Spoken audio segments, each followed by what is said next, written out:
नमस्कार, जय हिंद, जय भारत, शुभ संध्या। एक बार फिर वैभवी हाजिर है किरदार जिंदगी के नए पायदान के साथ। हमेशा से जो वादा करके जाती हूँ, हर हफ्ते उस वादे को लेकर हम बहुत संजीदा रहते हैं और हमेशा से यही कोशिश करते हैं कि वादे को इस कदर निभाया जाए कि एक से बढ़कर एक किरदार, एक से बढ़कर एक जो हमने हमेशा से कहा है कि नायाब हीरे जवाहरात इकट्ठा करते हैं, तो आज एक और जवाहरात लेकर आप सभी के समक्ष हूँ। आज हम एक ऐसी शख्सियत के साथ रूबरू हैं जिन्होंने कमाल कर दिया है। दोस्तों, आपको याद होगा कुछ समय पहले हिंदी साहित्य संस्थान के समृद्ध पटल पर परिचर्चा में हमने किन्नर विमर्श पे बात की थी। लेकिन जब वो बातचीत हुई थी, वो एक विषय था, उस विषय पर हमने बात की। आज हम उस विषय के न सिर्फ उस विषय को छूने की कोशिश करेंगे, बल्कि उनके दर्द को उकेरेंगे। उनकी उनकी जो तकलीफें हैं समाज में, क्या कुछ उन्हें सहना पड़ता है, परिवार के लिए जो परिवार में उनकी क्या मतलब होती है, परिवार के मन में उनकी क्या उनके बारे में भावनाएं होती हैं, समाज के अंदर क्या होता है, उन तमाम बातों पर गौर करेंगे। और सबसे अच्छी बात बताऊं कि आज हम एक ऐसे ट्रांसजेंडर को लेकर आए हैं जो न सिर्फ अपनी कम्युनिटी में उन्होंने एक ख़ास मुक़ाम हासिल किया है, बल्कि भारत की बेटी हैं और हम सबको उनके ऊपर नाज़ है, क्योंकि उन्होंने वो कमाल कर दिखाया है, जो शायद ही कोई पहले किया हो, क्योंकि पहली ग्रेजुएट हैं ट्रांसजेंडर और सोशल वर्क बहुत कर रही हैं। रेनबो सोसाइटी की अध्यक्ष हैं। उसके अलावा इन्होंने ट्रांसजेंडर के लिए बहुत सारे कार्य की पहल की है, जैसे कि शौचालय की व्यवस्था करवाना, स्कूल कॉलेज में उनके लिए पढ़ाई की व्यवस्था करवाना। ये पहली महिला ट्रांसजेंडर हैं जिनका आधार कार्ड है, या जिनका डेट ऑफ बर्थ सर्टिफिकेट है, या जिनका राशन कार्ड है। बड़ा अद्भुत व्यक्तित्व है, मैं ये कहना चाहती हूँ। और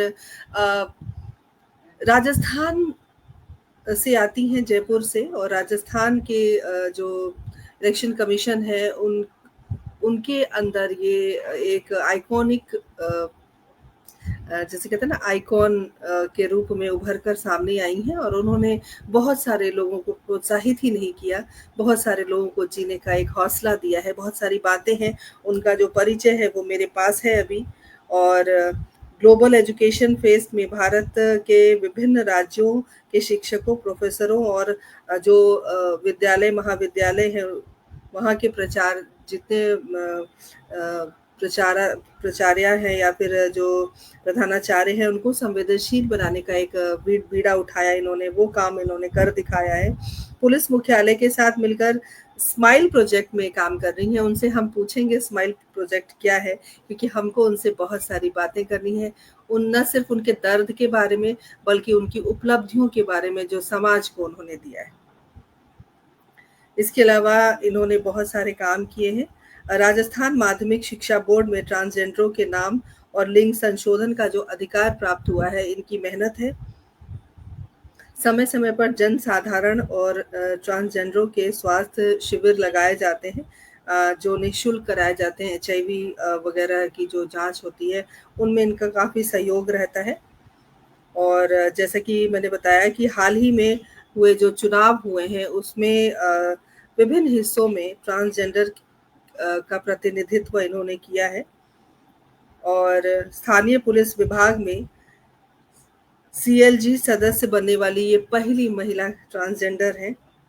और आपको ड्राइविंग लाइसेंस भी प्राप्त है।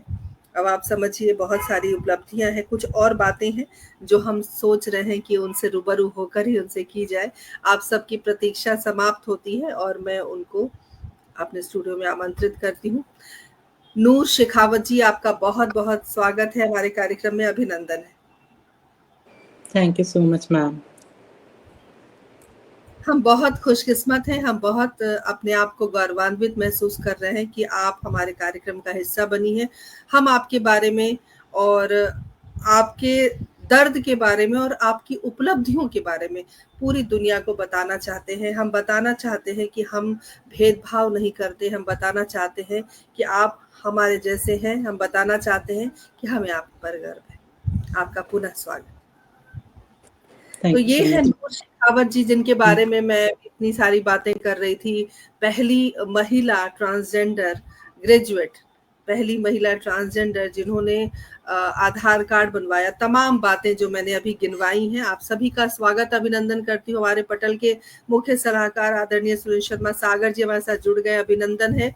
हमेशा की तरह सबसे पहले डॉक्टर पुष्पलता तनेजा जी हमारे साथ जुड़ी हुई हैं, अभिनंदन, स्वागत करती हूँ। कार्यक्रम से जुड़े रहिए। और सबसे बड़ी बात है शेखावत यानी कि राजपूताना परिवार, और राजपूताना परिवार में इस तरह की जो घटना है, मुझे लगता है शायद ये इतिहास में पहली ऐसी घटना है जहां पर आपको इस तरह की आजादी वाला जीवन मिल रहा है। पूरी बातें हम करेंगे, लेकिन नूर, कार्यक्रम को आपका बहुत प्यारा नाम है, उसके लिए भी बधाई आपको, बहुत प्यारा नाम है नूर। कार्यक्रम थैंक की जब शुरुआत करते हैं तो हम हमेशा परिवार के बारे में बात करते हैं, तो मैं चाहूंगी कि आप अपने परिवार के बारे में हमारे दर्शकों को बताएं। स्वागत थैंक यू मैम। मेरे परिवार में मेरी मदर है, मेरा छोटा भाई है और मेरे फादर एक्सपायर हुए थे जब मैं 3 साल की थी। तो अभी हमारे न्यूक्लियर फैमिली में हम 3 लोग ही हैं। है। अच्छा, जब आप 3 साल की थी तब आपके फादर एक्सपायर हो गए थे, यानी कि वो अब नहीं है आपके बीच और हम सबके बीच। बड़ा मुश्किल रहा होगा मम्मी को सब कुछ संभालना। बहुत मुश्किल रहा था। मेरी मदर ने कभी हम लोगों को एहसास नहीं होने दिया हमारे फादर का। उन्होंने बहुत अच्छे से हमको पाला और एजुकेशन भी उनकी वजह से ही अगर आज मैं थोड़ा बहुत भी अगर मैं एजुकेटेड हूँ, जैसे कि मैंने 12th पास की थी तो वो मेरी मदर की वजह से ही है। और आज जो भी हूँ मैं अपनी मदर की वजह से ही हूँ, मतलब जिस मुकाम पे मैं पहुंची हूँ। बिल्कुल नूर, आपका नाम नूर किसने रखा?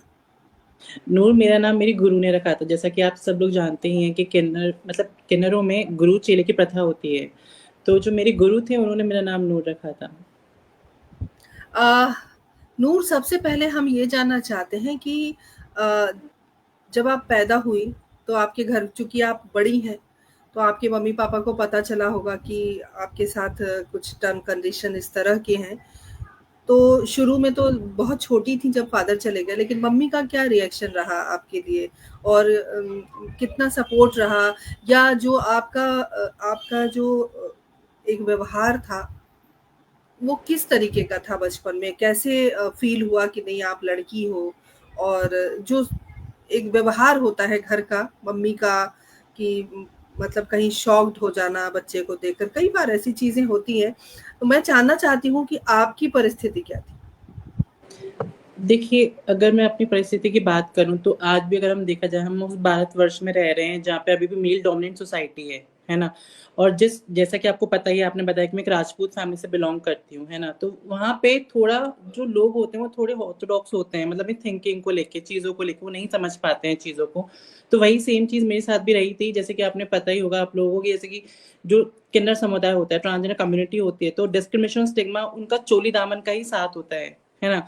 और वो आज भी है। आज भी भले ही हम लोग को मेन स्ट्रीम में जोड़ने के लिए लोग बाग कहते हैं कि हमको मेन स्ट्रीम में जोड़ा जा रहा है, हमको जॉब्स ऑफर हो रहे हैं, हमको एजुकेशन ऑफर हो रहे हैं, बट वो कहीं न कहीं मुझे ऐसा लगता है कि अभी भी लोग की मेंटालिटी जो है वो अभी बैकवर्ड ही है ना? कहीं न कहीं लोग अपने साथ रखने में आज भी एक ट्रांसजेंडर को कतराते हैं। मुझे जहाँ तक लगता है, मुझे जो फ़ील होता है वो चीज़ मैं आपको बता रही हूँ। बाकी देखा जाए एजुकेशन की अगर हम बात करें तो एजुकेशन में ऐसा नहीं था कि एजुकेशन में लेने गई यूनिवर्सिटी में तो वहाँ पे मुझे ऐसा था कि मुझे वहाँ जाते ही एजुकेशन के लिए बोल दिया गया कि आप कल से आप कॉलेज आ जाइए, ऐसा नहीं था। वहाँ के जो वीसी थे उन्होंने बोला कि बेटा ये बहुत लंबा प्रोसीजर है, आपको पहले प्रोस्पेक्टस में हमको डालना पड़ेगा, फिर हमको हायर अथॉरिटी से परमिशन लेनी पड़ेगी, एक सिंडिकेट मीटिंग होती है जो कि इनकी जो रहती है, इंटरनल मीटिंग रहती है प्रोफेसर इनकी, उसमें हम लोग को डिस्कशन करना पड़ेगा उसके बाद। जबकि एजुकेशन तो एक बेसिक राइट है ना? वो एजुकेशन ये जेंडर बाइस तो नहीं होना चाहिए ना कि लाइक वो एक मेल और फीमेल के लिए और ट्रांसजेंडर के लिए नहीं है। तो वो चीज़ होती है आज भी कुल मिला के, मतलब भारत में अगर इंडिया में देखा जाए तो ट्रांसजेंडर एक टैबू ही है लोगों के लिए। तो वो चीज़ है अभी भी, मुझे ऐसा लगता है कि वो माइंडसेट लोगों का है अभी भी। बिल्कुल, वो धीरे-धीरे ठीक होगा, जैसे कि घर में अगर आपको एक्सेप्टेंस मिल रहा है, आपको घर में लोग एक्सेप्ट कर रहे हैं, समाज में भी एक्सेप्ट करेंगे। और अब ये चीज़ें देखिए इस दौर में अगर मैं बात करूँ हमारे हमारी सरकार ने भी इसको प्राथमिकता दी और इसको बढ़ावा भी दिया है। और ट्रांसजेंडर है, ती तीसरा जो है हमारा, तीसरा लिंग जो है, तीसरा लिंग है, वो है हमारे फॉर्म वगैरह में, स्कूल में, हर जगह उस चीज़ को हम इनफैक्ट देख आप पा रहे मानेंगे हैं। पूरे विश्व में खाली भारत ही ऐसा जिसके पास अभी ट्रांसजेंडर पोर्टल है, मतलब हम लोग के लिए ट्रांसजेंडर पोर्टल खोला गया है, खाली इंडिया ने ही ऐसा इनिशिएटिव लिया है। आप तो देखेंगे ये तो तो अगर ट्रांसजेंडर पोर्टल पे अगर आप जाके देखेंगे तो वहाँ पे हम लोगों को स्कॉलरशिप का प्रावधान है, पेंशन का प्रावधान है, महीना भत्ता जो रहता है उसका प्रावधान है। उसके अलावा और भी कई सारी चीजें हैं, जैसे कि पर ट्रांसजेंडर 2.5 लाख रुपए के लिए उसमें प्रावधान है सर्जरी का, और भी काफी सारी उसमें स्कीम्स हैं जो कि बिल्कुल, ट्रांसजेंडर को दी जा रही है। बिल्कुल आपने सही कहा। और बहुत सारे दर्शक श्रोता हमारे साथ जुड़े हुए हैं। हमारे साथ प्रदीप गौतम जी जुड़ गए हैं, बहुत-बहुत स्वागत अभिनंदन करती हूँ। हमारे साथ पूरब सिंह, अंशु माली जी जुड़े हुए हैं, अभिनंदन है आपका, स्वागत है। हमारे साथ संजय जी जुड़े हुए हैं। एजुकेशन तो सबको मिलना चाहिए, सुरेंद्र शर्मा सागर जी कह रहे हैं। सुदर्शन शर्मा सुधी जी जो हमारी संयोजिका हैं जुड़ गई हैं, अभिनंदन है, स्वागत है। संगीता चौहान हमारे साथ जुड़ी हुई हैं, बहुत-बहुत स्वागत अभिनंदन। बहुत अच्छा लगता है जब हम अपनी तरफ से कोशिश करते हैं और हम कह सकते हैं कि हमारे अंदर कोई भेदभाव नहीं है। हम नहीं मानते क्योंकि हमारे पटल पर आप शोभायमान हैं आज। मुश्किल है लेकिन नामुमकिन कुछ भी नहीं है। और एक दिन वो आएगा जब सब कुछ आसान हो जाएगा। थोड़ा-सा वक़्त लगता है, परिवर्तन संसार का नियम है, परिवर्तन होगा। सबसे पहले तो जब पहली बार आपकी माँ को पता चला, तो क्या आपको कभी माँ ने बताया कि उनको क्या महसूस हुआ था? क्योंकि पहला देखिए, बच्चा और इस तरह हाँ, से, तो क्या कहा था माँ ने? माँ ने कुछ नहीं कहा था। माँ ने मतलब मेरे को शुरू से ही जो मेरे पेरेंट्स हैं उन्होंने मुझे शुरू से एक रोल अदा करने के लिए दे दिया गया था, जो कि एक मेल का रोल था। जैसे कि मेरे डॉक्यूमेंट्स में पहले नाम आदित्य प्रताप सिंह शेखावत था और फिर उसमें जेंडर जो था वो मेल था, ठीक है। उसी के आधार पे मैंने अपनी 12th तक की पढ़ाई करी। फिर उसी के आधार पे मैं एक, जिसे कहते हैं ना कि माँ बाप ने एक रोल दे दिया था कि आपको लड़के की तरह ही रहना है, क्योंकि हम एक राजपूत समाज से बिलोंग करते हैं, है ना। तो हमको उसी अकॉर्डिंग ही हमको उसके अकॉर्डिंग चलना रहेगा। ये चीज़ें जो हैं ये आपको छुपा के रखनी पड़ेगी, बट हम कब तक ही छुपा पाते, क्योंकि अगर आपको मैं कहूँगी कि आपको एक रोल अदा करने के लिए मैं दे दूँगी कि आप एक पुरुष हैं, है ना, और आपको एक पुरुष बन के रहना है। आप 1 घंटा, 2 घंटा, 1 दिन रह सकते हैं, 2 दिन रह सकते हैं, तीसरे दिन तो आप मुझसे बोलेंगे कि नूर मैं जो हूँ मैं वो हूँ, मैं एक महिला हूँ, मैं एक पुरुष की तरह नहीं रह सकती। सेम हमारे साथ भी ऐसा ही रहता है। हमको जो फीलिंग्स रहती है वो एकदम से ऑल ऑफ अ सडन नहीं आती हैं, वो हमको बाय बर्थ ही रहती हैं। वो चीज़ रहती है। तो फिर मतलब घर वालों का यही था रिएक्शन कि भई हम राजपूत समाज से बिलॉन्ग करते हैं, तो कहीं न कहीं उन पर एक पीयर प्रेशर था कि भई मेरा छोटा भाई भी, उसकी शादी होने को बहुत दिक्कत हो जाएगी या फिर समाज हमको बेदखल कर देगा। तो कहीं न कहीं मुझे ऐसा लगता है कि ये समाज क्या है ना? ये समाज अगर ऐसा है कि वो एक किसी की भावनाओं को नहीं समझ पा रहा है, यही तो समाज है। ये जब हम किन्नर, हम बधाइयों पे जाते हैं, यही समाज हमारे पैर भी छूता है। यही समाज हमें खुद से फ़ोन करके बुलाता है, हमारे यहाँ घर में बच्चा पैदा हुआ है, हमारी एक शादी हुई है, आप आइए, आप हमें दुआएँ दीजिए, ठीक है? यही वो समाज है। और यही वो समाज है जो हमें तिरस्कार भी करता है, हमें घर पे रहने भी नहीं देता, अपने ही घरवालों से हमको अलग कर देता है। एक माँ पे क्या बीतती होगी जब अपने बच्चे को वो अलग कर देती होगी। चलिए, मैं तो फिर भी 2017 में मैंने घर छोड़ा था, लेकिन क्या उन बच्चों का हुआ तो होगा जो बचपन में ही जो जिनके माँ-बाप उनको किन्नरों में दे दिया करते हैं। आप मानेंगे नहीं, मैंने 5-5 दिन के बच्चे भी देखे हैं वहाँ पे जब आते हैं। तो क्या बीतती होगी उन माँओं पे, क्या रहता होगा। यही समाज, ये समाज का दोगला रूप मुझे आज तक नहीं समझ में आया। एक तरफ आप किन्नर को भगवान भी मान रहे हैं, है ना? उनका आशीर्वाद भी आपको चाहिए, उनकी दुआएँ भी आपको चाहिए, और एक तरफ आप किन्नरों को आप घर में रखना भी नहीं चाह नूर रहे हैं। नूर आपकी बात से मैं बिल्कुल सहमत हूँ। एक बात और आपसे जानना चाहती हूँ, इस कार्यक्रम के माध्यम से ये बात बताना ज़रूरी है। आपने कहा कि कुछ बातें हैं जो हम आज करेंगे इस प्रोग्राम में। हुँ, आपने बताया कि 12th तक आप लड़के की तरह रहीं। जैसे कि हुँ। चूँकि शेखावत परिवार है, राजपूत परिवार है, वो एक गरम खून होता है, सबको मालूम है। तो आपकी जो फीलिंग थी लड़की वाली, वो कितना प्रेशर सहा होगा 12th तक। 12th बहुत बड़ा समय होता है, अप टू 12th। और अपनी फीलिंग को सँभालना, एक लड़की होने का जो एक अंदर होता है, लड़कियों को बहुत सारी चीज़ें पसंद हैं, चूड़ियाँ पहनना, बिंदी लगाना, बाकी सजना-संवरना, उसके अलावा भी अंदर एक परिवर्तन होता है शरीर के अंदर। कैसे आपने इतना कुछ सहा और कब डिसाइड आपने ये किया कि नहीं अब मेरे से बर्दाश्त नहीं हो रहा, अब मुझे अपना ऑपरेशन कराना है या मुझे दुनिया के सामने एक लड़की के रूप में आना है? देखिए, कहीं न कहीं जब मैं उस रूप में थी, आदित्य के रूप में थी, तो कहीं न कहीं मुझे लोग बहुत दबाया करते थे। मतलब मेरी आवाज़ नहीं मैं इतनी बुलंद कर पाती थी, ठीक है? कहीं न कहीं आपको पता ही है हिंदुस्तान हमारा मेल डोमिनेंट सोसाइटी है, पुरुष प्रधान देश है हमारा, ठीक है? तो यहाँ पे एक लड़की का लड़का बन जाना, वो सहनीय है, वो बहुत गर्व की बात है, ठीक है? लेकिन सेम एक लड़के का लड़की बन जाना, तो वो असहनीय है। वो एक खानदान की नाक काट देने वाली बात है इस समाज के लिए। हमारे हिंदुस्तान में ऐसे जैसे मतलब इन ऐसी चीज़ों को देखा जाता है, ठीक है? तो वही चीज़ रही है मेरे साथ कि मुझे बहुत प्रॉब्लम फेस होती थी, मुझे बहुत ज़्यादा सेक्सुअली हैरेस भी किया जाता था, स्कूल में भी इनफैक्ट। तो मैं अपने घरवालों से बात शेयर नहीं कर सकती। एक लड़की फिर भी कर सकती है अपनी माँ से बात शेयर, अगर उसको कोई रिलेटिव में कोई उसको सेक्सुअली हैरेस करता है, तो वो अपनी माँ से बात शेयर कर सकती है। बट जब बात आती है हम लोगों की, ट्रांसजेंडर्स की, तो हम बात भी शेयर नहीं कर सकते। हम लोग आपके साथ अगर आपके साथ जो चूँकि आप 12th तक लड़का थी, तो क्या कोई मेल ही आपको परेशान करता होगा? हाँ जी, हाँ जी।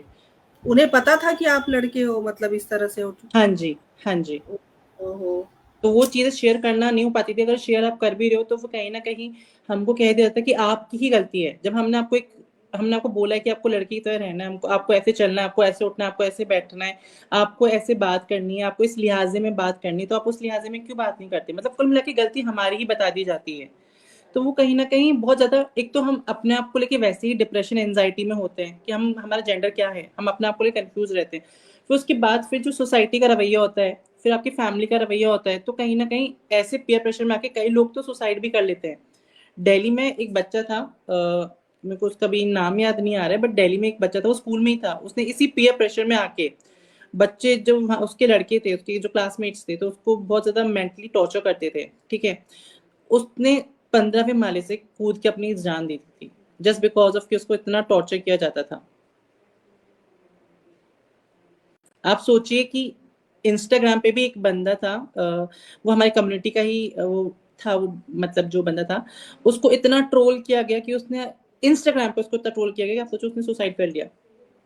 वो बच्चा ही था, कितना साल का होगा वो? कितने आई दुखद गेस 15 या 16 साल का ही था वो। जीने नहीं देते लोग, यही तो दिक्कत है। नहीं जीने देते हैं। हम क्या, हम ऊपर-ऊपर से चीज़ें देख रहे हैं कि एक ट्रांसजेंडर को लोग बाग समझते हैं कि ट्रांसजेंडर बड़े खुश होते हैं कि हाँ, बधाइयों पे जाते हैं, वो पैसे लेके आते हैं, ठीक है, उनको कोई टेंशन ही नहीं है। कई कई बार जब मैं बधाइयों पे अच्छा, जाती थी एक तो चीज़ नूर और एक चीज़ आपकी बात आप अपनी बात ज़रूर पूरी करें, साथ में मुझे इस बात का भी जवाब दें, क्या किन्नर समाज से लोग डरते हैं? किन्नरों से लोग डरते हैं? क्या कहीं इस न वजह से कहीं आप है? कहीं न कहीं मुझे ऐसा लगता है कि जो भी थोड़ी बहुत भी जो एक्सेप्टेंस हम लोगों को मिली है, वो एक डर की वज़ह से ही मिली है। कहीं न कहीं लोगों के अंदर अभी भी वो डर है कि हाँ, अभी इनकी दुआएँ बददुआएँ लगती हैं। तो मुझे लगता है कि वो चीज़ को लेके भी ना कहीं न कहीं एक्स थोड़ी बहुत जो एक्सेप्टेंस है, वो उसी वज़ह से आई है।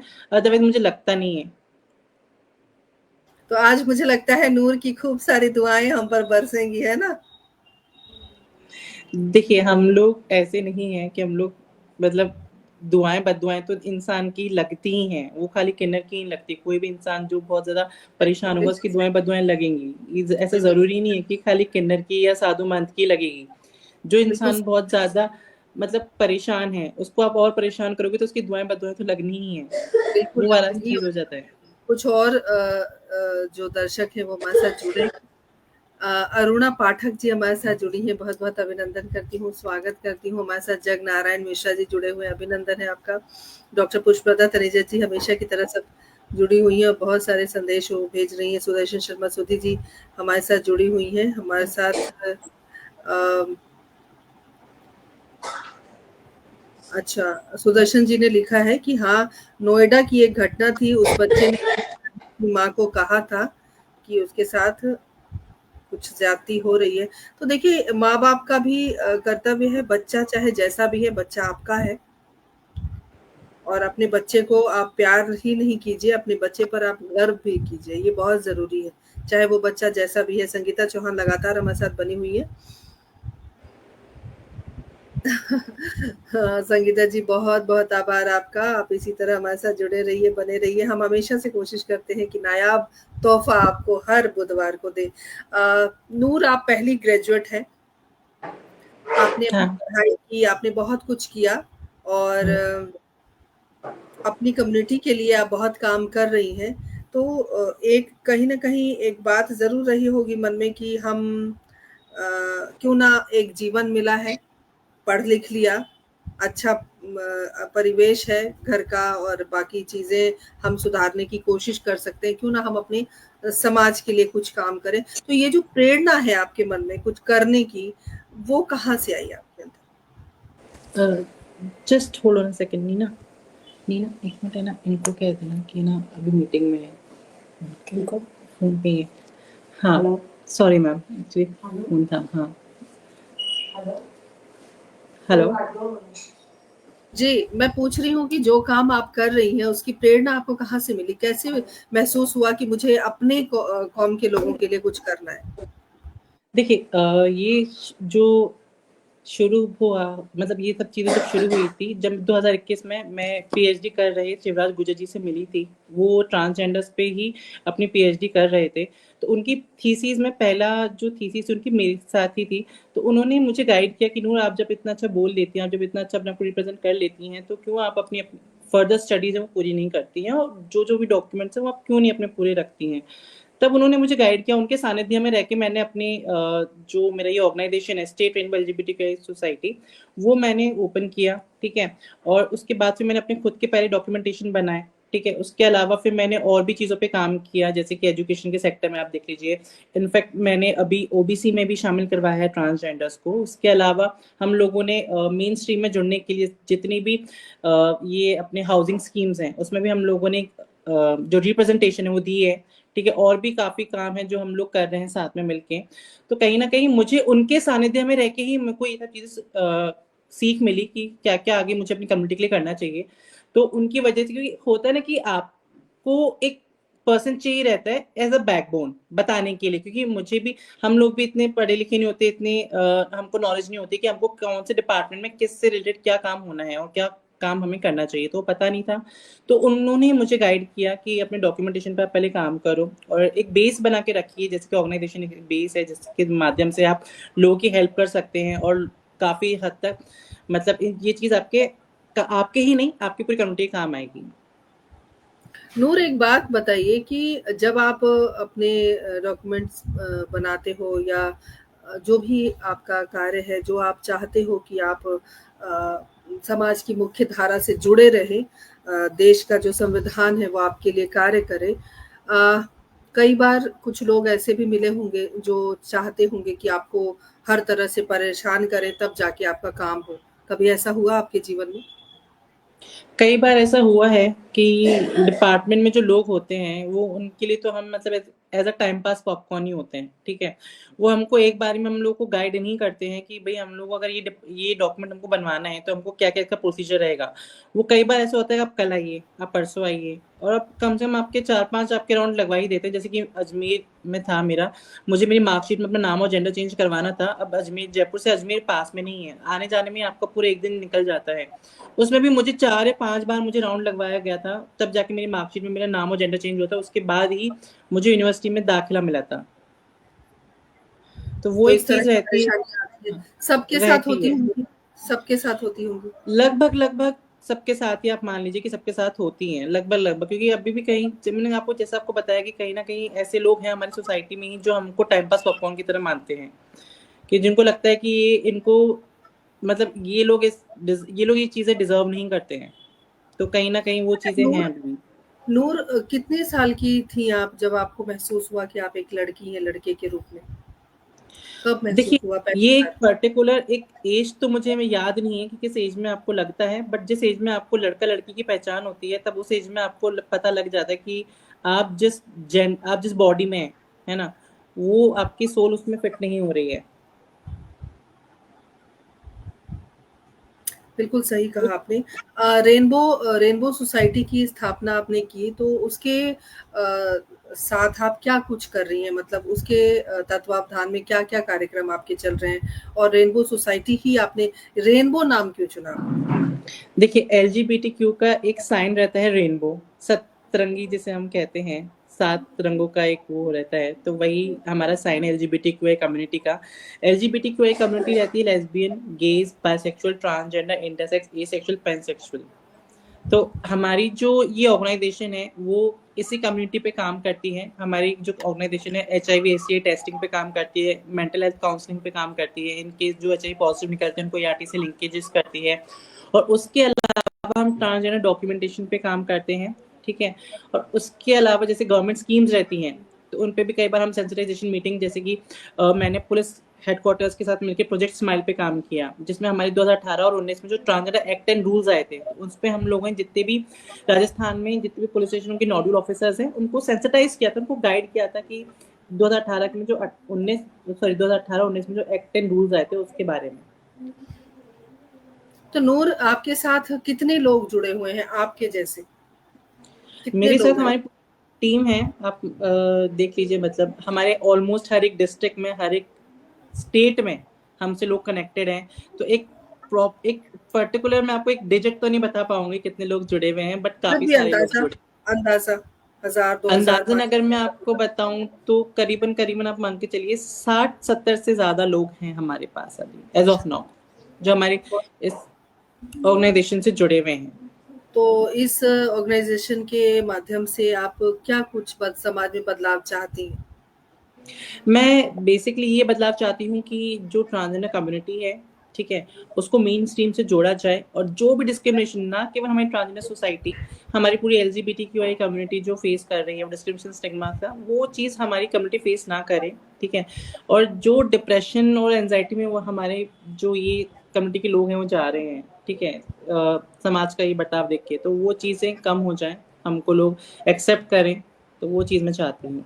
तो आपको लगता है जैसे कि राजस्थान सरकार के द्वारा जब ये इलेक्शन कमीशन ने आपको आइकॉन बनाया और आपको प्रतिनिधित्व के लिए आपको भेजा वहाँ पर, तो ये एक अच्छी पहल है, आपको लगता है सर? मुझे लगता है ये काफ़ी हद तक अच्छी पहल है, क्योंकि इलेक्शन कमीशन ऑफ इंडिया ने ना केवल मुझे, इवन हर एक राजस्थान में हर एक छोटे डिस्ट्रिक्ट में एक ट्रांसजेंडर प्रतिनिधि खड़ा किया है, जिसको एक यूथ आइकन के तौर पे देखा जा रहा है। और इनफैक्ट प्रोजेक्ट स्माइल के थ्रू भी हम लोगों ने जितने भी यहाँ पे पुलिस स्टेशन है वहाँ पे जो सीएलजी मेंबर होते हैं, कम्युनिटी लाइजनिंग ग्रुप होता है, ठीक है, तो उसमें हम लोगों ने ये बात भी रखी है कि उसमें भी मेल फीमेल के साथ साथ ट्रांसजेंडर को भी वहाँ पे रखा जाए। प्रोजेक्ट स्माइल क्या है? प्रोजेक्ट स्माइल एक प्रोजेक्ट है जो कि रन किया जाता है हमारे पुलिस हेडक्वार्टर्स के थ्रू, जिसमें जो 2018-19 में एक्ट एंड रूल्स आए थे ट्रांसजेंडर्स के ऊपर, तो वो चीज़ों में हम लोग सेंसिटाइजेशन मीटिंग करते हैं हर एक डिस्ट्रिक्ट में जाके नोडल ऑफिसर्स के साथ, उनको उनको सेंसिटाइज करते हैं, उनको बताते हैं, प्लस उस जो पर्टिकुलर डिस्ट्रिक्ट के जो ट्रांसजेंडर्स होते हैं तो उनको भी हम लोग उनके हितों हकों के बारे में, जो उनके रूल्स और एक्ट्स हैं उनके बारे में हम लोग उनको बताते हैं। बहुत बढ़िया। आपने अभी थोड़ी देर पहले एक बात कही थी, सभी का स्वागत करती हूँ, सभी का अभिनंदन है, और एक बात ज़रूर कहना चाहती हूँ कि कार्यक्रम को आप शेयर करिए, नूर घर-घर तक पहुँचनी चाहिए। तो नूर, आपने एक बात कही थी कि यही समाज है जब आपका आशीर्वाद भी लेता है और आपके पैर भी छूता है जब ज़रूरत होती है, बधाइयाँ भी अ,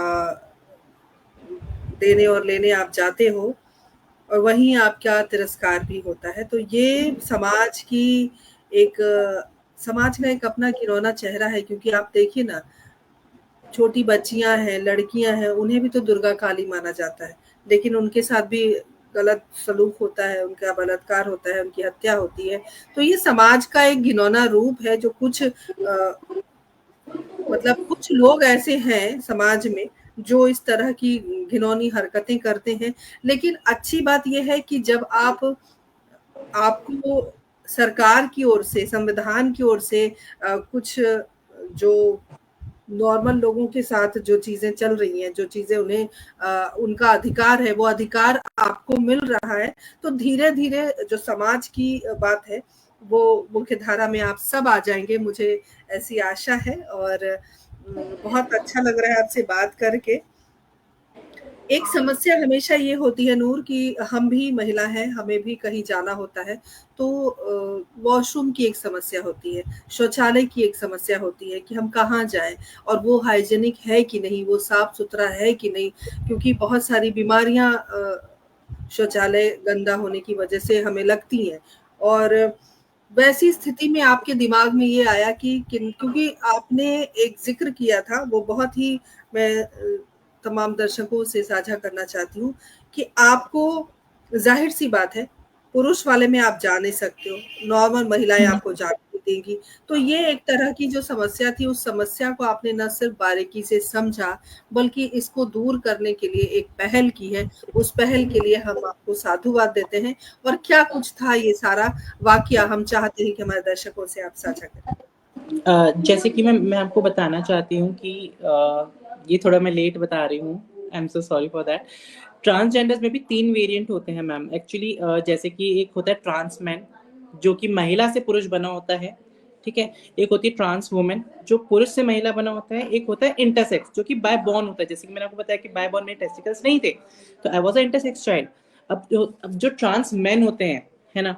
तो ट्रांस मैन और ट्रांस वुमन और इंटरसेक्स में भी हमारी टॉप बॉटम सर्जरीज होती हैं, ठीक है? अब ट्रांस मैन में वो बॉटम सर्जरी 90% उनका इतने सक्सेसफुल नहीं है, सक्सेसफुल रेट नहीं है, तो वो यूट्रस नहीं निकलवाते हैं। अब एक ट्रांस मैन जिसकी दाढ़ी मूछ भी आ रही है हार्मोनल थेरेपी लेने के कारण, उसने ब्रेस्ट की सर्जरी करवाई, उसने ब्रेस्ट रिडक्शन करवाया, वो लड़का पूरी तरीके से लड़का मतलब हो रहा है, वो लड़का दिख रहा है। अब उसकी यूट्रस नहीं निकलवाने की वजह से उसके पीरियड्स भी आ रहे हैं। अब उसके पीरियड्स आ रहे हैं तो वो पैड कहाँ चेंज करेगा? वो लेडीज वॉशरूम यूज कर नहीं सकता और मेल वॉशरूम में वो यूज कर नहीं सकता।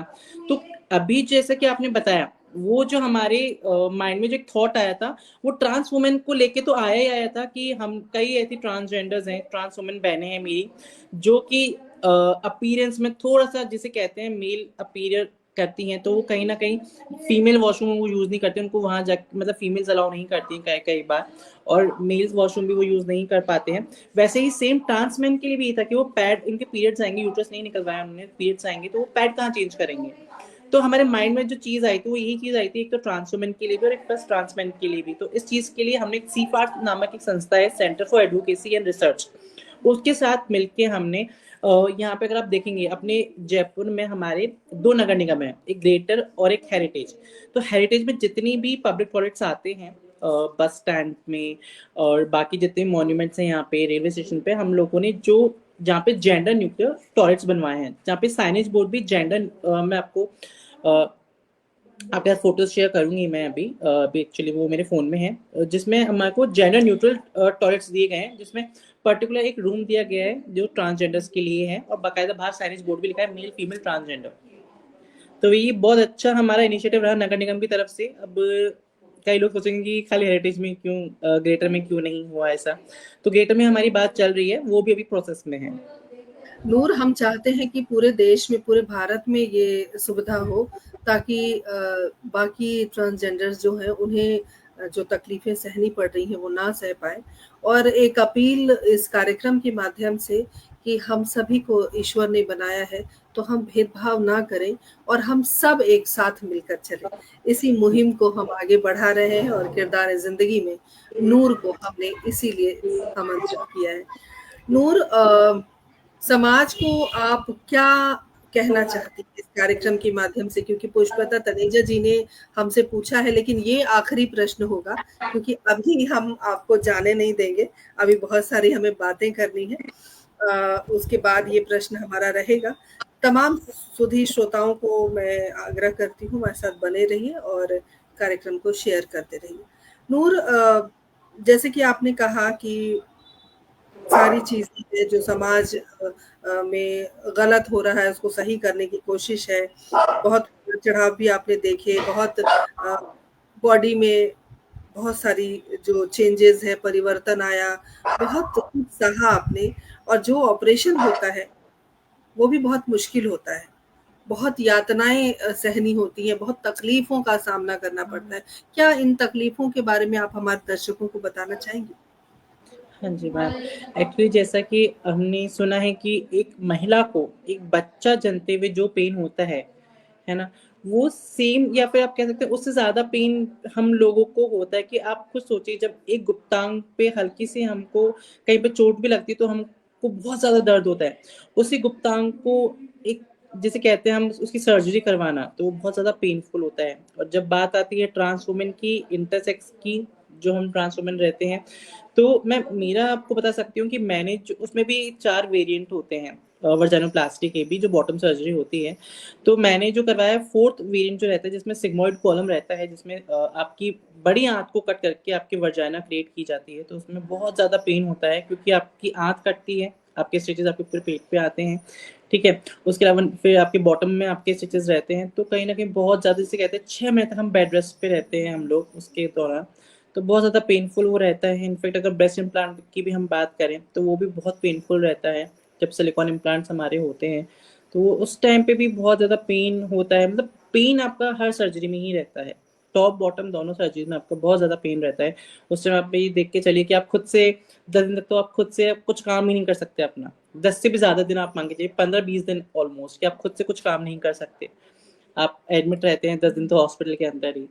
तो वो चीज़ एक बहुत ज़्यादा पेनफुल रहती है। फिर उस पेन में जब आपके सब आस पास आप देखते हो, आपकी फैमिली भी नहीं होती है, आपका कोई साथी संबंधी भी नहीं होता है, तो वो और ज़्यादा फिर खटकता है आपको कि ऐसे टाइम में कोई भी नहीं है हमारे पास कि हम अपना दर्द कहें तो किससे कहें। तो वो एक चीज़ रहती है। तो वो चीज़ भी काफ़ी हद तक एंजाइटी डिप्रेशन हम लोगों को लेके जाती है उस टाइम पे भी। वो एक चीज़ का बहुत ज़्यादा, मतलब एक वो पेन, और एक दिमागी तौर पे पेन कि आपके साथ कोई भी नहीं, आप अकेले हो लाइफ में। इतनी बड़ी सर्जरी, 7 मेरी जो सर्जरी हुई थी वो 7 घंटे की सर्जरी थी। मैं 12 बजे ओटी में गई थी और 7 बजे मैं आई थी, और 3 बजे रात की मुझे प्रॉपर होश आया था। उस समय आपकी फैमिली नहीं थी और ये बहुत महँगा भी होता है, बहुत कॉस्टली ऑपरेशन है। हाँ, तो बहुत सारे ऐसे लोग होंगे जो अफ़ोर्ड नहीं कर सकते, तो उनकी क्या स्थिति रहती है? क्या सरकार की ओर से कोई ऐसा हॉस्पिटल है जहाँ पर फ्री ऑफ कॉस्ट सर ये सब होता है? सरकार की जैसे प्रावधान है मैम, 2.5 लाख रुपए सर्जरी का रहता है, जिसमें टॉप और बॉटम सर्जरी वो करवा लेते हैं। बट उसमें भी टॉप और बॉटम सर्जरी में, जैसे मैंने आपको बताया कि वेरिएंट्स होते हैं, तो वो ऑलमोस्ट आप मांगे 10 लाख तक चली जाती है, लेकिन सरकार से आपको 2.5 लाख रुपए ही देती है। तो कहीं ना कहीं वो चीज़ भी होती है। और कहीं ना कहीं एक बहुत अच्छी चीज़ आपने छेड़ी है, यहाँ पे जो सर्जरी नहीं करवा पाते हैं। आजकल एक चीज़ बहुत ज़्यादा चली है, लोग बोलते हैं नकली असली किन्नर के बारे में। जी, बिल्कुल सही हाँ, कहा आपने। तो जो लोग सर्जरी नहीं करवा पाते हैं उनको नकली करार दे दिया जाता है, जिससे वो बेचारे जो डिप्रेशन एंजाइटी में होते हैं वो और ज्यादा डिप्रेशन एंजाइटी में चले जाते हैं। क्योंकि सर्जरी करवाना, कई लोग होते हैं जो खाली इंजेक्शन से ही डरते हैं, आप सोचिए। फिर वो 10 दिन निकालना ओटी में, मतलब ओटी पे वो ऑपरेशन थिएटर रहना, फिर 10 दिन निकालना, वो बहुत ज्यादा, मतलब लोग को झंझोड़ के रख देता है। कि हम लोग सर्जरी से डर भी लगता है, और फिर पैसा भी नहीं होता, तो कई लोग नहीं करवाते। तो वही फिर वही कहानी स्टार्ट होती है असली नकली किन्नर की। तो वो एक चीज होती है। तो मेरा आपके चैनल के माध्यम से लोगों तक यही मैसेज है कि देखिए, असली नकली किन्नर कोई भी नहीं होता है। इट्स जस्ट दैट कि हम लोग अपनी सर्जरी करवा पा लेते हैं, कि हमारे पास फाइनेंशियली हम लोग इतने स्टेबल हैं कि हम लोग करवा पा सकते हैं।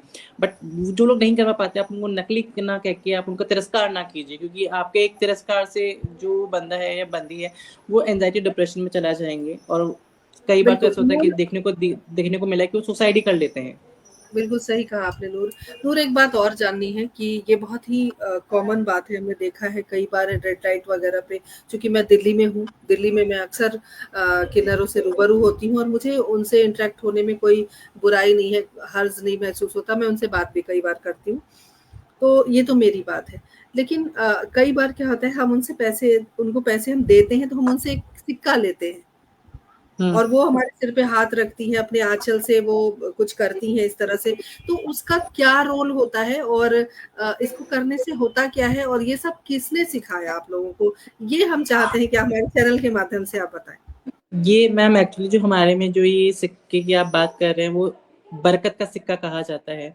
हम जब भी अपने बधाई पे निकलते हैं, सुबह अपने काम के लिए निकलते हैं, बेगिंग के लिए, बधाई के लिए, जो भी निकलते हैं, तो उस टाइम हम जब सुबह सुबह अपनी जो हमारे आराध्य होते हैं, बहुचरा माता हमारी आराध्य होती हैं, हमारी माता होती हैं, जब हम सुबह सुबह उनकी पूजा करते हैं, तो हम एक बाउल में एक सिक्के रख देते हैं खूब सारे। हम सुबह सुबह उनकी भी पूजा करते हैं, और हम यही आशीर्वाद देते हैं अपने जजमानों को और लोगों को कि वो जो जो सिक्का जिसके पास भी जाता है तो उनके घर में बरकत आए। तो वो बरकत का सिरका कहलाता है। मेरे पास उस तरह के बरकत के सिक्के बहुत सारे हैं और मुझे लगता है कि सच में जो समृद्धि है आती है, ऐसा विश्वास है। ओम सप्रा जी हमारे साथ जुड़ गए हैं, बहुत-बहुत अभिनंदन, स्वागत करती हूँ। हमारे साथ रेखा जी जुड़ गई हैं, बहुत-बहुत स्वागत अभिनंदन है। रेखा जी का एक प्रश्न है आपके लिए नूर, उन्होंने पूछा है क्या आप अपनी ज़िंदगी से अपने आप को संतुष्ट महसूस करती हैं या शादी-वादी का क्या इरादा है? क्या कुछ है अभी चल रहा है आपके मन में? देखिए, मैं अपनी ज़िंदगी से कहीं न कहीं संतुष्ट हूँ, क्योंकि मैं अभी एटलीस्ट मैंने एक इंटरव्यू में कहा भी था कि मुझसे इंटरव्यू में पूछा गया था कि आपने क्या खोया और क्या पाया? तो तब मेरा एक ही सवाल जवाब था उनके लिए कि मैंने उस टाइम पे अपनी इज़्ज़त अपने घरवाले खोए थे, जब मैंने घर छोड़ा था, और आज मैंने वही इज़्ज़त अपने घरवाले पाए हैं। तो मैं अपनी लाइफ़ से बहुत ज़्यादा संतुष्ट हूँ। मैं मतलब मुझे जो चीज़ जो मुकाम मुझे मिला है ना? वो उस चीज़ से मैं बहुत ज़्यादा सैटिस्फाइड हूँ, है ना? और रही बात शादी करने की, ज़्यादातर जो लोग हैं, जैसा कि मैंने आपको बताया कि अभी सोसाइटी इतनी ज़्यादा डेवलप्ड नहीं हुई है, developed in the sense in मैं आपको इंफ्रास्ट्रक्चर की बात नहीं कर रही हूँ, मैं यहाँ के डेवलपमेंट की बात कर रही हूँ। तो इतनी डेवलप नहीं हुई है कि एक ट्रांसजेंडर के साथ कोई शादी कर दे, या फिर एक आपने देखा नहीं होगा, आप इतनी सारी पार्टीज़ में आप गए हैं, कभी किसी ने इंट्रोड्यूस करवाओ कि meet my daughter, she is a trans woman, meet my son, he is a trans man, और meet my wife, she is a trans woman. तो कहीं न कहीं वो सब चीज़ें अभी नहीं हुई हैं, but yes, slowly and study चीज़ें होंगी। जैसा कि मैं एक सोशियोलॉजी की स्टूडेंट हूँ, एक सोशल चेंज आने में 100 साल का टाइम लग जाता है। तो मुझे लगता है कहीं न कहीं छोटे चेंजेस से करते-करते एक बड़ा चेंज ज़रूर सोसाइटी में आएगा हमारी, बट उसके लिए काफ़ी टाइम है। और रही मीनव्हाइल मेरी बात कि मैं अगर आगे मैंने शादी के लिए क्या सोचा है, तो अ, अभी तक मैंने ऐसा कुछ नहीं सोचा है, to be very honest. In case अगर मेरे को अगर सही पार्टनर मिलते हैं, तो बेशक मैं शादी करना चाहूँगी और अपनी फैमिली को एक्सटेंड करना चाहूँगी।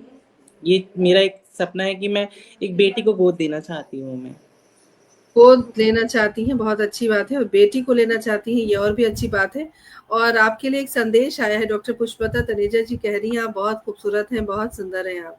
तो ये सब तो हम सभी कह रहे हैं कि आप बहुत खूबसूरत हैं, आपके बाल बहुत अच्छे हैं और आप बहुत अच्छा बोलती हैं, सब कुछ है ईश्वर का जो एक वरदान है कि आप धरती पर आए हो, आप कुछ अच्छा करके जाओगे, वो सारी अच्छाइयाँ धीरे-धीरे इकट्ठी होंगी, एक पुंज बनेगा और उस पुंज से आप हमेशा अमर रहेंगे क्योंकि हर व्यक्ति जो पहला व्यक्ति होता है, जिसने कुछ परिवर्तन लाया होता है, वो हमेशा अमर हो जाता है।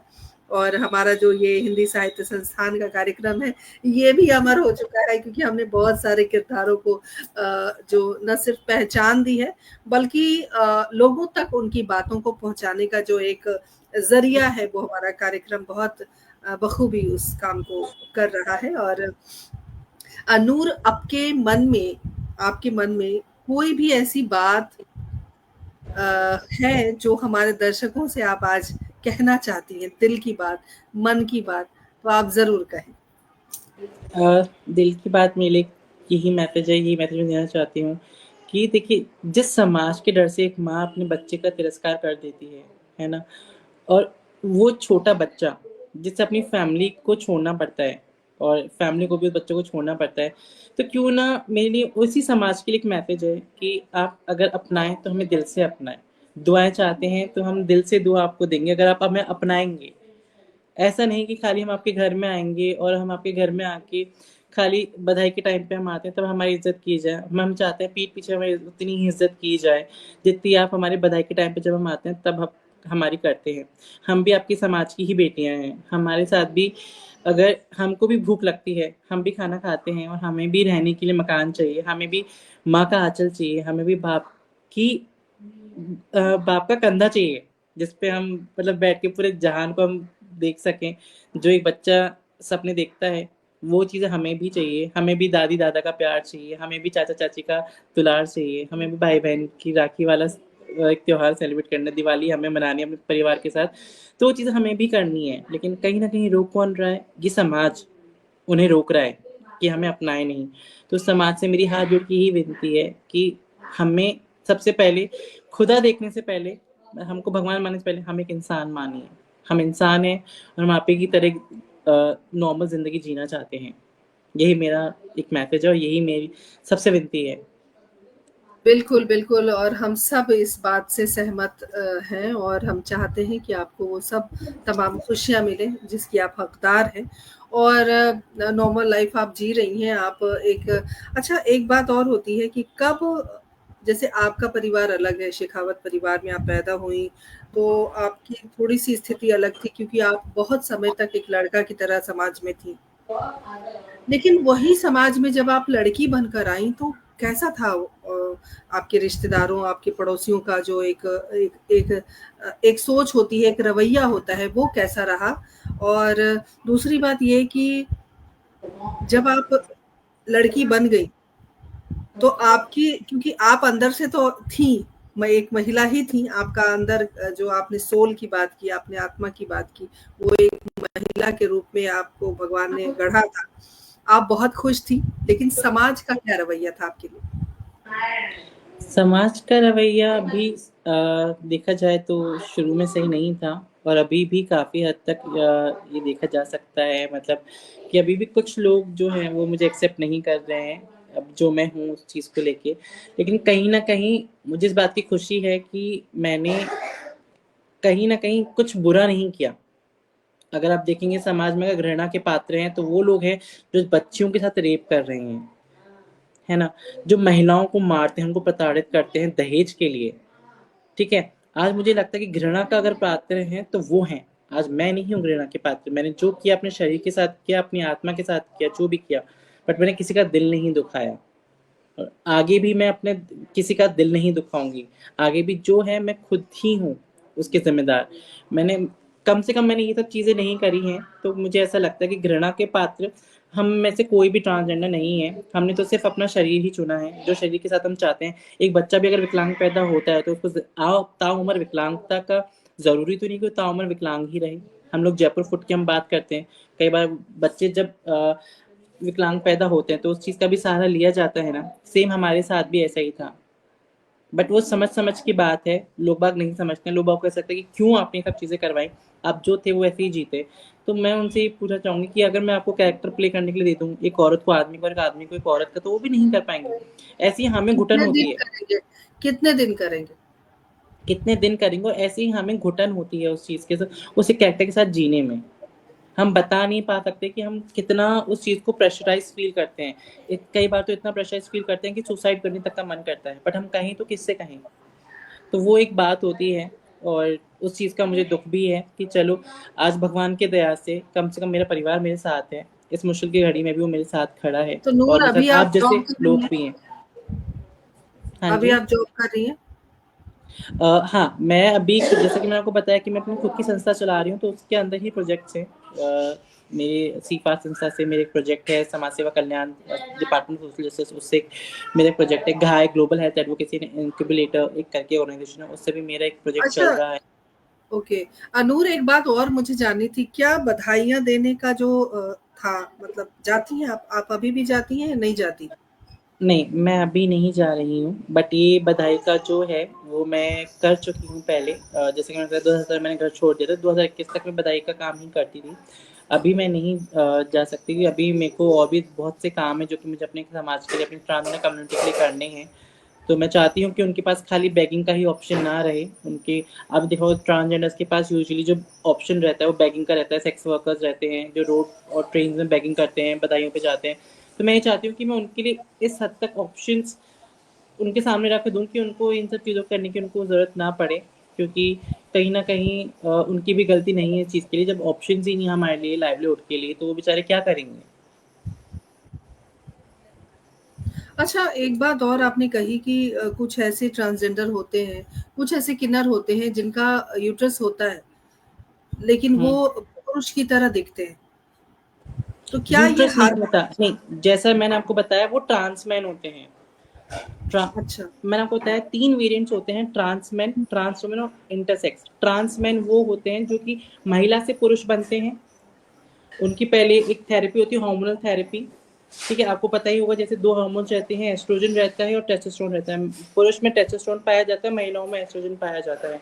तो पहले उनकी हार्मोनल थेरेपी होती है, फिर उनकी टॉप और बॉटम सर्जरी होती है। सेम ट्रांस वुमन के साथ भी होता है, जो पुरुष से महिला की तरफ कन्वर्ट होते हैं। और इंटरसेक्स जो होते हैं, जो बाय बॉर्न, जिनका जो गुप्तांग होता है, ना तो वो महिला का होता है ना वो पुरुष का होता है, तो वो लोग भी सर्जरी करवाते हैं टॉप और बॉटम की।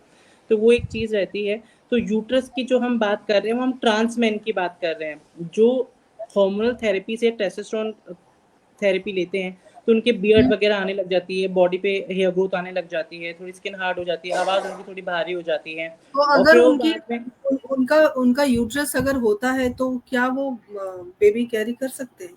हाँ, ऐसे अभी एक साउथ में एक अभी जैसा कि हम गूगल कर सकते हैं, यूट्यूब पे देख सकते हैं, एक कपल था ट्रांसजेंडर कपल जिसमें जो पुरुष था, जो पुरुष का रोल निभा रहे थे वो एक ट्रांसमैन थे और जो महिला का रोल निभाई थी वो एक ट्रांस वुमेन थी। तो उन दोनों ने ही आपस में सरोगेसी के थ्रू उन्होंने बच्चा पैदा किया है। उसमें जो ट्रांस वुमेन है, सॉरी ट्रांस मैन है, वो अभी प्रेग्नेंट है। तो ऐसा देखने को मिला है। बहुत बढ़िया। ओम सप्रा जी ने बहुत सुंदर संदेश भेजा है। बिल्कुल भगवान के दृष्टि में हम बराबर हैं। ये कुदरत ने शारीरिक कमी छोड़ी है, लेकिन जो मानवता का जो धर्म है, उस धर्म को कभी छोड़ना नहीं चाहिए और यही सबसे बड़ा धर्म है और उसी धर्म को हिंदी साहित्य संस्थान हमेशा निभाता रहता है। हमारे यहाँ कोई भेदभाव नहीं है। और क्या कभी जब आप बधाई लेने जाते थे, तो आप कितनी उम्र के थे? और कभी ऐसा हुआ किसी ने आपको या तो खूब एप्रिशिएट किया हो, खूब आपकी अगुवाई की हो, खूब इज्जत दिया हो, या कभी दुत्कारते भी होंगे लोग, भगाते भी होंगे, ऐसा भी कभी हुआ होगा? देखिए, जहाँ तक हिंदू सभ्यता का हम बात करें, हिंदू सभ्यता में किन्नर को बहुत बड़ी उपाधि दी गई है, गंधर्व ऋषि मुनि किन्नर जिसे हम कहते हैं। तो कहीं न कहीं ऐसा नहीं है कि हमको कभी तिरस्कार किया गया हो। हाँ, बहुत रेयर टू रेयर केस में ही ऐसा हुआ पाया गया है कि कोई अगर नहीं हमारे को इज़्ज़त दे रहे हों, लगभग-लगभग हमको सभी इज़्ज़त देते हैं, सभी जिन-जिन के भी हम घर गए हैं, तो कहीं न कहीं हमारे साथ उन्होंने बहुत अच्छा बिहेव भी किया है। बट वही है कि उधर बिहेव एक अलग होता है और जब बात आ जाती है घर में पैदा होने की, किसी किन्नर की, तो वो एक अलग ही बिहेवियर हो जाता है। कहते हैं ना कि किन्नर का आशीर्वाद तो सबको चाहिए, घर में पैदा हो जाए ऐसा किसी को ही नहीं चाहिए। तो वो बिल्कुल वाली सही बात कहा। नूर, एक एक एक सवाल मेरे मन में बहुत देर से चल रहा है और मैं चाहती हूँ कि इसका भी उत्तर आप दें। जितने भी मठाधीश हैं आपके किन्नर समाज की, जो महागुरु पिठाती जिसको हाँ जी। मठाधीश है, महागुरु जिनको कहा जाता है, जिनके अंडर में बहुत सारे किन्नर रहते हैं, सभी हुँ, किन्नर रहते हैं। दिल्ली में हुँ, भी हैं, कुछ को हुँ। मैं जानती हूँ। तो उन सब का क्या रोल है आपके जीवन को बेहतर बनाने में? या सिर्फ बधाइयाँ लेने भेजना, या बहुत समाज मतलब सरकार से आपके लिए लड़ना, या क्या कुछ करते हैं वो लोग आपके जीवन को सुधारने के लिए? देखिए, इस चीज़ में अगर हम एग्ज़ाम्पल अगर हम देखें तो माँ लक्ष्मीनारायण त्रिपाठी हैं, ठीक है? वो उन्होंने बहुत अच्छा काम किया है, गौरी सावंत हैं और जो लक्ष्मीनारायण त्रिपाठी जी हैं, वो आज पीठाधीश महामंडलेश्वर हैं, किन्नर अखाड़े की। तो उन्होंने बहुत अच्छा काम किया है हमारे लिए। आज जो भी अगर हमारा नालसा जजमेंट है, वो उन्हीं लोगों की वजह से है। नालसा जजमेंट जो जिसमें हम लोगों को एक थर्ड जेंडर की हमको प्राथमिकता दी गई है, जो एक स्वीकार्यता दी गई है, वो उन्हीं के श्रम उन्होंने जो परिश्रम किया है, वो उन्हीं लोगों की वजह से है। तो उन लोगों ने बहुत बड़ा एक रोल अदा किया है इन चीज़ों में। और रही बात किन्नर अखाड़े की, इन सब चीज़ों की, तो कहीं न कहीं वो एक जो चीज़ है, ये लोगों को बताने के लिए है कि हमारा जो अस्तित्व है, वो आज का नहीं है। वो कई सालों पुराना है। मुगल आए और गए, हम कल भी थे, हम आज भी हैं। ब्रिटिश आए और गए, हम कल भी थे, हम आज भी हैं। इवन आप महाभारत में देख लो, आप रामायण में देख लीजिए, तो कहीं न कहीं हमारा वर्णन है ही है। शिखंडी महाभारत में थी, तो उनका भी वर्णन दिया गया है कि वो भी किन्नर ही थे। तो कहीं न कहीं उन लोगों का एक बहुत बड़ा रोल है और मुझे ऐसा लगता है कि वो लोग भी हमारे समाज को आगे बढ़ाने में उन लोगों का बहुत बड़ा हाथ रहा है। और कहीं बात रही जैसा कि आपने बताया कि उन लोगों जब हमारे यहाँ किसी के आज हमारा जो किन्नर समाज है, हमें आगे बढ़ने की इतनी उत्तेजना है। आज आप देखेंगे जयपुर में ही एक रितिका नामक एक ट्रांसजेंडर है जो भी नेशनल खेलने गई हैं राजस्थान से, ठीक है? आइस स्टॉक गेम है उसके अंदर। एक यशवंती किन्नर है डूंगरपुर की, वो पुलिस की तैयारी कर रही हैं। तो कहीं न कहीं वो जो हमको जो एक सपोर्ट मिला है, वो हमको हमारे घर वालों के, क्योंकि घर से तो देखिए हम छोड़ देते हैं, कई जो है घर से निकल जाते हैं, ठीक है? लेकिन जो सपोर्ट रहता है वो हमारे गुरुओं का ही रहता है। और जो हमको हमारे गुरु हमको सपोर्ट करते हैं, उनकी वजह से आज हम आगे बढ़ पाते हैं, क्योंकि गुरु के लिए हम केवल एक शिष्य नहीं होते, हम उनके लिए उन बिल्कुल। औलादे भी होती एक हैं, ठीक है। ये और हर बात माँ बाप है। अपने औलाद को आगे ही बढ़ाना चाहते नूर, नूर आपने बिल्कुल सही कहा। डॉक्टर विनीता साहनी हमारे साथ जुड़ गई हैं, अभिनंदन करती हूँ। बहुत अच्छी बात आपने कही कि गुरु का बहुत बड़ा रोल है। एक आखिरी प्रश्न मेरा जो मेरे मन में है कि जैसे कि सेक्स वर्कर की बात आपने की, तो जो इस तरह के जो किन्नर होते हैं उनका भी एक अलग चलता है इस तरह का। तो क्या आपके जो गुरु हैं या उनका जो जो भी काम है, उन लोगों की वजह से या उन लोगों के कहने पर आपकी कम्युनिटी जाती है उस ओर, या आपका अपना होता है कि नहीं कोई काम नहीं मिल रहा तो चलो हम सेक्स वर्कर बन जाते हैं? नहीं, कोई भी अगर आप फीमेल में भी अगर आप एफएसडब्ल्यू देखेंगी, फीमेल सेक्स वर्कर भी अगर आप देखेंगी, तो वो अपनी इच्छा से कोई सेक्स वर्कर नहीं बनता, मजबूरियां होती हैं, उसकी वजह से वो सेक्स वर्कर बन जाते हैं, ठीक है। यहाँ पे मैं ये कहूंगी कि हमारे गुरु हैं, वो कभी हमको इस चीज में आगे नहीं धकेलते हैं कि आप ये चीज करिए, है ना। हमारे गुरु हमारे लिए अच्छा ही चाहते हैं। हमारे गुरु तो यहाँ तक कि ये तक चाहते हैं कि हम आगे पढ़ें और आगे हम अपना खुद से अपनी एक स्टेबल जिंदगी जिए। आज मैं मेरे गुरु की अगर बात करूं, तो आज मेरे गुरु ने मुझे इतना सपोर्ट किया, आज उन्होंने मुझे इतना सक्षम बनाया कि आज मैं अपने पैरों पे खड़ी हुई हूँ, और आज नूर को लोग जानते हैं राजस्थान के अंदर, और डिपार्टमेंट में भी लोग जानते हैं, क्योंकि मेरे गुरु ने ही मुझे प्रोत्साहन किया। उन्होंने ही मुझे बोला कि नहीं, तुमको आगे पढ़ना है, तुमको आगे बढ़ना है। ऐसे ही हमारे जितने भी किन्नर समुदाय में गुरु हैं, वो कोई भी गुरु हमको ये इस चीज में नहीं कहते हैं कि आप ये बैगिंग करो, आप सेक्स वर्क करो। हम अगर कुछ भी नहीं करेंगे तो भी हमारे गुरु हमको घर में मतलब एक बच्चे की तरह रखेंगे और हमारा पालन पोषण करते हैं।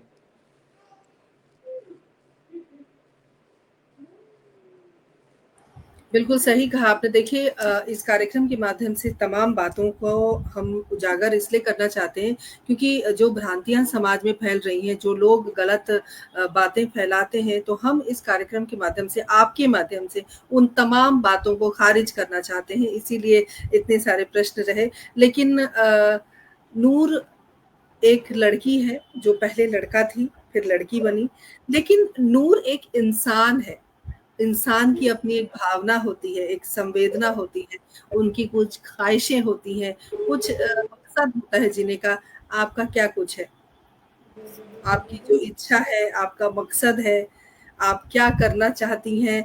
आपका बचपन मतलब मैं समझ सकती हूँ कि कितने उधेड़-बुन में आपका जीवन रहा है।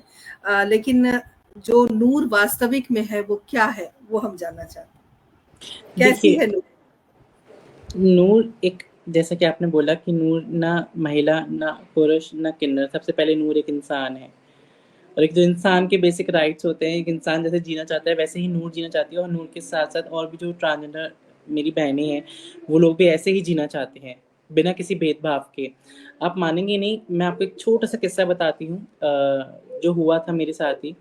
आप सोचिए कि मेरे घर के पास में एक पार्लर था, लेडीज पार्लर था, जहाँ पे मुझे एक बार खाली थ्रेडिंग बनवानी थी, और सोचिए उन्होंने वो चीज़ के लिए मना ही कर दिया कि नहीं, हम थ्रेडिंग के लिए हमारे पास अवेलेबल नहीं है, अभी कोई फ्री नहीं है, जबकि वहाँ पे थे और लोग भी थे, वहाँ पे उनका स्टाफ था। तो वो चीज़ का डिस्क्रिमिनेशन, प्लस अगर आज आप ये देख लीजिए कि चलिए नूर शेखावत को तो फिर भी रेंट पे कोई घर दे देगा, क्योंकि नूर शेखावत अभी पढ़ रही हैं, ठीक है, और भी मतलब इतना जब लोग बाग जाने लगे हैं तो मुझे रूम मिल जाएगा, लेकिन जो और बाकी ट्रांसजेंडर की बात है तो हमको रेंट पे भी रूम नहीं मिलता है। सोचिए, आज भी आज भी रेंट पे रूम नहीं मिलता है, और मुझे समझ में वही बात आती है, बार बार वही चीज आती है। कहाँ हमें बधाइयों पे लोग खुद फोन करके बुलाते हैं कि आज हमारे यहाँ बच्चा पैदा हुआ है, आप आइए, आज हमारे शादी आप आइए, आज हमारे घर में नांगल है, आप आइए। और लेकिन जब बात आती है ऐसे रेंट पे रहने की भी, तो हमको ना तो रेंट पे कोई घर नहीं दिया जाता। हम अगर ये चीज देखी जाए तो कहीं ना कहीं बहुत एक बुरी चीज है। अब जैसा कि अगर मैं आपको बताऊं, तो पिछले साल अक्टूबर में इलेक्शन के टाइम पे यहाँ पे एक ट्रांसजेंडर को रेप करके उसको जला दिया गया था। सोचिए। और उसी टाइम अगर एक महिला होती तो अब तक बात कहाँ से कहाँ पहुँच जाती। लेकिन यहाँ पे एक किन्नर थी तो उसकी बात को दबा दिया गया, आगे तक कुछ बात भी नहीं हुई।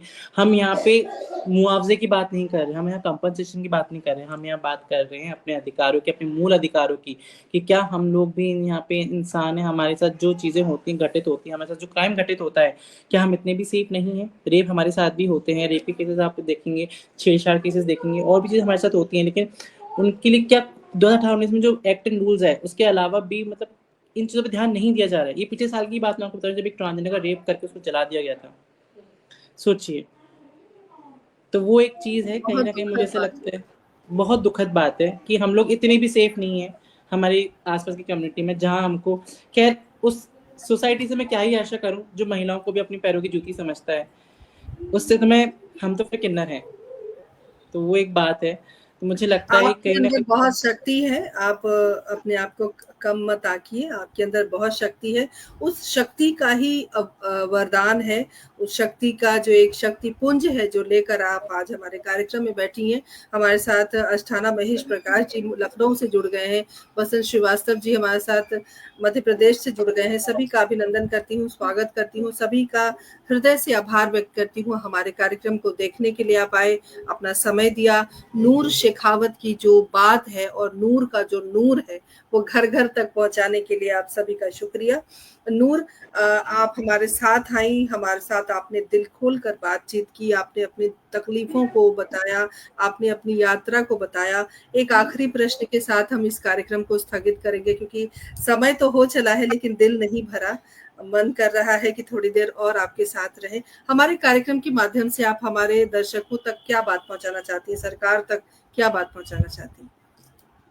मैं यही बात पहुँचाना चाहती हूँ कि हमको, जैसा कि मैम आपने अभी बोला थोड़ी देर पहले, कि हमको महिला, पुरुष या तीसरा जेंडर हमको ना मान के हमको पहले इंसान माना जाए। अगर हमको इंसान ही मान लेंगे तो हमारे साथ जो भेदभाव हो रहा है वो भेदभाव होना ही बंद हो जाएगा, ठीक है? जैसे महिलाओं को एक माँ का दर्जा दिया गया है, एक माता का दर्जा दिया गया है, उनको पूजा जाता है, वैसे ही किन्नर भी एक महिला ही है ना? उनको भी एक, मैं खाली पूजने की बात नहीं कर रही हूँ, मैं यहाँ पे उनके मूल अधिकार जो होते हैं, रोटी, कपड़ा, मकान, उसकी बात कर रही हूँ। तो वो कब होगा जब आप लोग खुद चाहेंगे हमें कि हाँ, हम आप लोगों के साथ रहें, उठे-बैठे हम लोग आपके साथ, आपके बीच में रहें। वो तभी पॉसिबल पाएगा जब आप लोग हमको खुले दिल से एक्सेप्ट करेंगे, है ना? मेरे एक्सेप्ट करने से कुछ नहीं होगा, जब तक आप लोग हमको एक्सेप्ट नहीं करेंगे। तो कहीं न कहीं मेरा यही मैसेज है समाज को कि हमको प्लीज़ खुले दिल से एक्सेप्ट करें, बाहें फैला के हमको कहते हैं ना कि स्वीकार करें आपको हमको। हम स्वीकार भी करेंगे, आपका स्वागत भी करेंगे, बाहें फैलाए हुए हम हिंदी साहित्य संस्थान वाले आपका हम अभिनंदन कर चुके हैं, स्वागत कर चुके हैं और हम आपको स्वीकार करते हैं, समाज भी धीरे-धीरे आपको स्वीकार करेगा। डॉक्टर विनीता साहनी लिख रही हैं कि आप आने वाली कहानी के लिए प्रेरणा स्रोत हैं। वाक़ई ज़िंदगी में जब कुछ और उपलब्धियाँ आपके पास आएँगी, तो शायद आपको आज का दिन याद रहेगा कि वैभवी के साथ आपकी एक मुलाकात हुई थी और इतने सारे दर्शक श्रोता आपसे जुड़े, आपसे इतनी बातें उन्होंने उनके संदेश के माध्यम से भी कहे और आपकी बातें उन्होंने सुनी भी। तो बहुत अच्छा समय बीता आपके साथ नूर, और आपका नूर इसी प्रकार पूरे समाज और देश के लिए बिखेरता रहे। आपका चेहरा जो नूर है वो नूरवान रहे और इसी तरह आप खूब आगे बढ़ें, खूब तरक्की करें, खूब आप अपने समाज के लिए कार्य करें और हम सब आपके साथ हैं, हम सबको आप पर नाज़ है। इसी तरह आप कार्य करते रहिए और अपने जो आपकी ऊर्जा शक्ति है उसको खूब बढ़ाइए। आपका बहुत-बहुत आभार हमसे जुड़ने के लिए, हमसे इतनी सारी बातें करने के लिए। बहुत आभार। Thank you ma'am. तमाम सुधी श्रोताओं, दर्शकों का बहुत-बहुत मैं आभार व्यक्त करती हूँ हमसे जुड़ने के लिए, हमारी बातें सुनने के लिए और इस कार्यक्रम में बने रहने के लिए। अगली बार एक नए किरदार के साथ, तब तक के लिए आज्ञा दीजिए। नमस्कार, जय हिंद, जय भारत, शुभ रात्रि।